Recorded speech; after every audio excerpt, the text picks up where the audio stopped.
नमस्कार, आप देख रहे हैं खबरों की दुनिया और आपके साथ मैं हूं पाकी शर्मा। आइए नजर डालें इस वक्त की 20 बड़ी खबरों पर। प्रधानमंत्री नरेंद्र मोदी की आज से शुरू हुई 2 दिवसीय बांग्लादेश यात्रा कई लिहाज से अनूठी होगी। कोरोना काल की शुरुआत के बाद विदेश दौरे के लिए बांग्लादेश का चयन कर मोदी ने जहां नेबरहुड फर्स्ट नीति को आगे बढ़ाया, तो वहीं इस यात्रा के दौरान उनका एजेंडा भी खास रखा गया है। गौरतलब है कि बांग्लादेश की आजादी के 50 साल पूरे हो रहे हैं। जश्न के इस मौके पर पीएम मोदी बतौर मुख्य अतिथि बांग्लादेश पहुंचे हैं। कृषि कानूनों का विरोध कर रहे संयुक्त किसान मोर्चा ने कई संगठनों के साथ मिलकर आज भारत बंद का आह्वान किया है। इस दौरान सुबह 6 बजे से शाम 6 बजे तक दुकानें, मॉल, प्रतिष्ठानों को बंद रखने की अपील की गई है। वहीं पश्चिम बंगाल और असम विधानसभा चुनाव के पहले चरण के लिए प्रचार बृहस्पतिवार शाम को थम गया। अब 27 मार्च को दोनों ही राज्यों में पहले चरण के लिए वोट डाले जाएंगे। पटना के बुधा कॉलोनी थाना क्षेत्र के नवीन पुलिस लाइन में बीती रात भीषण आग लग गई। आग लगने के कारण छोटा सिलेंडर में विस्फोट होने का बताया जा रहा है। पहले तो पुलिस कर्मियों ने खुद ही आग पर काबू पाने की कोशिश की, लेकिन जब आग से कई सिलेंडरों में विस्फोट होने लगा तो सारे पुलिसकर्मी वहां से बाहर निकल भागे। तत्काल इसकी सूचना अग्निशमन को दी गई। वही बिहार बोर्ड इंटर परीक्षा में सम्मिलित हुए 13 लाख से अधिक स्टूडेंट्स का इंतजार अब खत्म होने वाला है, जिसके नतीजे बिहार बोर्ड आज जारी कर देगा। महाराष्ट्र के गृह मंत्री पर भ्रष्टाचार के आरोप लगने के बाद सियासी सरगर्मी तेज हो गई है। इस सियासी उठापटक के बीच राकापा नेता सुप्रिया सुले ने कल कांग्रेस की अंतरिम अध्यक्ष सोनिया गांधी से मुलाकात की। सुले ने ट्वीट कर खुद इसकी जानकारी भी दी है।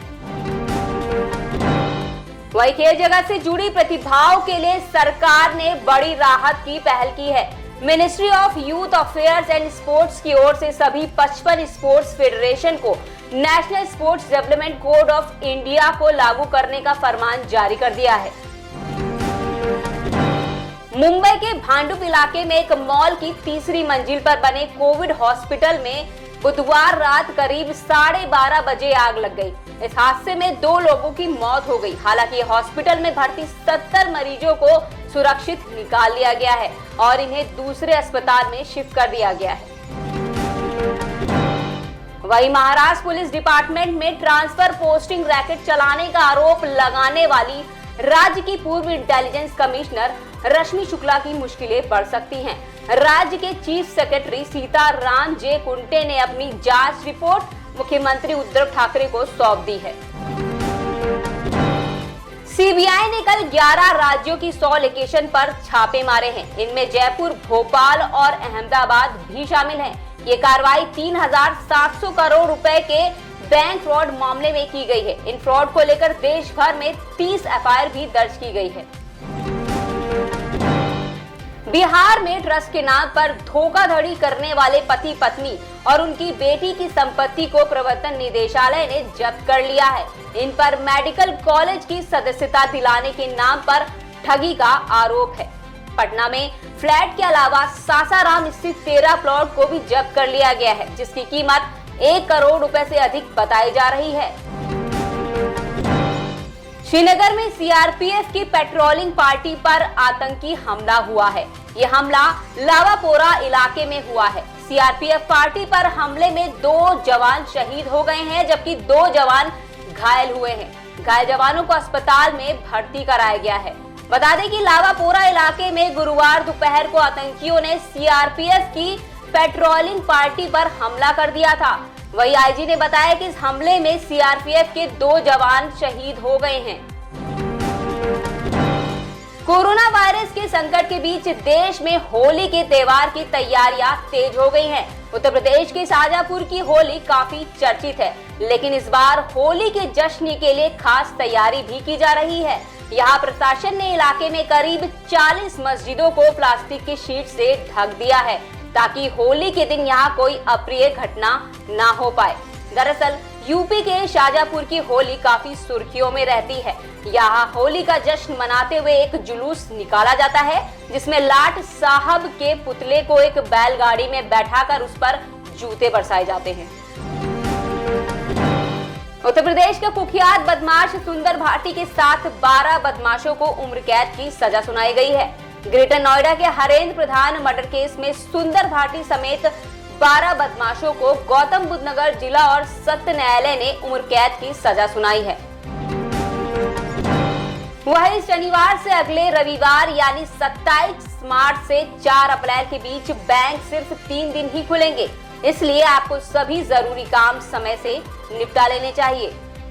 आरबीआई द्वारा जारी छुट्टियों की लिस्ट के मुताबिक बैंक 27 मार्च से 29 मार्च के बीच यानी शनिवार से सोमवार तक 3 दिन लगातार बंद रहेंगे। इसके बाद 30 मार्च यानी मंगलवार को ही खुलेंगे। कोरोना वायरस ने दुनिया के हर उम्र के व्यक्ति को संक्रमित किया है। फिलहाल इस महामारी के प्रसार को कम करने के लिए कोरोना वैक्सीन आ चुकी है, लेकिन फिलहाल ये सिर्फ वयस्कों को लगाई जा रही है। अभी तक बच्चों में इसके गंभीर परिणाम होने की उम्मीद बेहद कम है।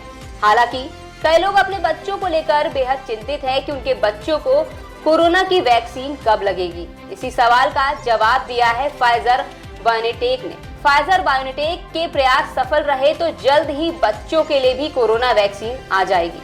बता दें कि अमेरिका की दवा निर्माता कंपनी फाइजर बायोएनटेक ने 12 साल से कम उम्र के बच्चों के लिए कोरोना वैक्सीन का ट्रायल शुरू कर दिया है। वहीं एंटीलिया केस में मनसुख हीरेन की हत्या की जांच अब एटीएस से एनआईए के हाथ में आ गई है। इसके बाद एनआईए की टीम देर रात रेती बंदर की खाड़ी में उस जगह पहुंच गई जहां से मनसुख का शव 5 मार्च को बरामद हुआ था। मनसुख की हत्या रात में हुई थी, इसलिए टीम सस्पेंड किए गए असिस्टेंट पुलिस इंस्पेक्टर सचिन वजह को लेकर वहां रात में गई और पूरे सीन को रिक्रिएट किया। एटीएस ने इस मामले में गिरफ्तार पूर्व कांस्टेबल विनायक सिंधे और सट्टेबाज नरेश गोरे को एनआईए को सौंप दिया है, जिसके बाद आज केंद्रीय जांच एजेंसी सचिन वजह और दोनों आरोपियों को आमने सामने बैठाकर पूछताछ कर सकती है। टीम इंडिया दूसरे वनडे मुकाबले के लिए तैयार है। अब उसकी नजरें एक और सीरीज अपने नाम करने पर है। जी हां, इंग्लैंड के खिलाफ पुणे में आज खेले जाने वाले इस मैच में सूर्य कुमार यादव को वनडे इंटरनेशनल मैच में पदार्पण करने का मौका मिल सकता है। वहीं उत्तर प्रदेश में मौजूदा योगी सरकार अब गरीब प्रवासी मजदूरों, शहरी गरीबों और विधवाओं को कम कीमत पर किराए पर मकान उपलब्ध कराने जा रही है। ये योजना सस्ती हाउसिंग योजना के तहत शुरू की जा रही है। इस योजना में अगर बनाए गए मकान आवंटित नहीं हुए तो उन्हें जरूरतमंद गरीबों को दिया जाएगा। बताया जा रहा है कि मकान का किराया मकान की लोकेशन और हालात के आधार पर तय किया जाएगा।